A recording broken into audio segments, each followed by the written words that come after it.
All right, Jim, with the holidays quickly approaching here, something that my friends ask me a lot, and I'm sure you get this question too, is which wireless charger should I buy for myself or as a gift for other people? So we thought a good way to go about this would be to look at the top 5 most popular wireless chargers that are bought on Amazon.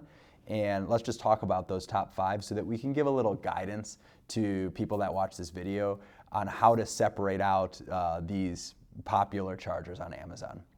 So I think first of all, a good way to split them up is there are 2 that are Qi certified and there are 3 that are not Qi certified. So can you talk just real briefly about why it matters to look for something that is Qi certified and why you might want to lean towards the 2 that have Qi certification?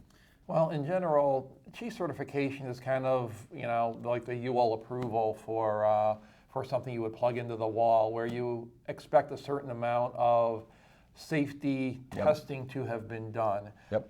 If you don't see that, you just don't know. Sure. So that's one way a consumer can actually look at a product that deals with wireless charging and know that there is a level of safety testing and interoperability that's been done and it has passed those. Yeah, so safety for humans and animals, but also safety for your other devices, so it's not going to overheat your device or melt your phone or something like that. And then interoperability to know that whether you have a Samsung phone, a Lenovo phone, Apple phone, that it will all work on there. So that's what that Qi certification gives. So of the ones available that are in the top 5, we have the Apple MagSafe charger, we have the UTech wireless charger, the Tozo charger, the Anker charger, and the Wei-T charger. Which of those are the Qi certified ones, Jim, that you recommend? The Qi certified ones are the UTech wireless charger and then the Anker wireless charger. Both have Qi certification. Surprisingly, the top seller on the list is the Apple MagSafe charger. Right. Now that's a special exception. That's not Qi certified, but I think we still recommend that if you're an Apple user. Can you talk about why?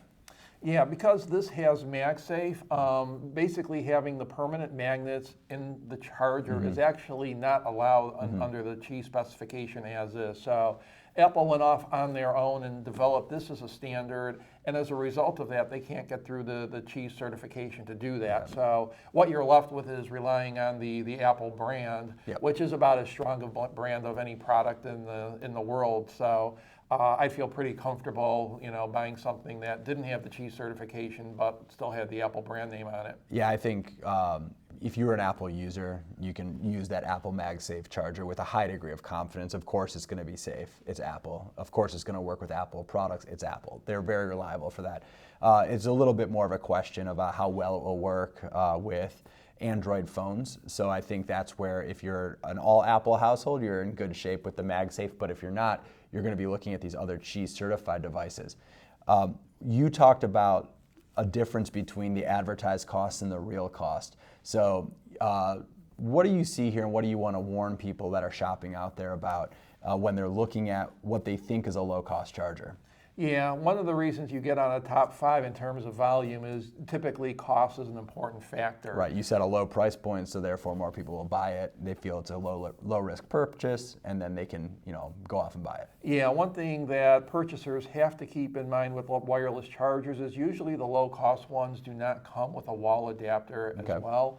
So, for example, the Apple MagSafe charger is just $29.99, so it's a good price for a wireless charger, but it doesn't come with an adapter. Now, you can buy the Apple 20-watt USB-C adapter for another $19.99, so you combine the 2 together, and it's basically you're at $50 to get it.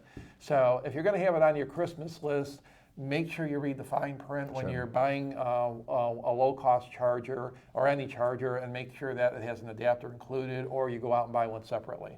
Great. Well, thanks very much for the tips. Thank you.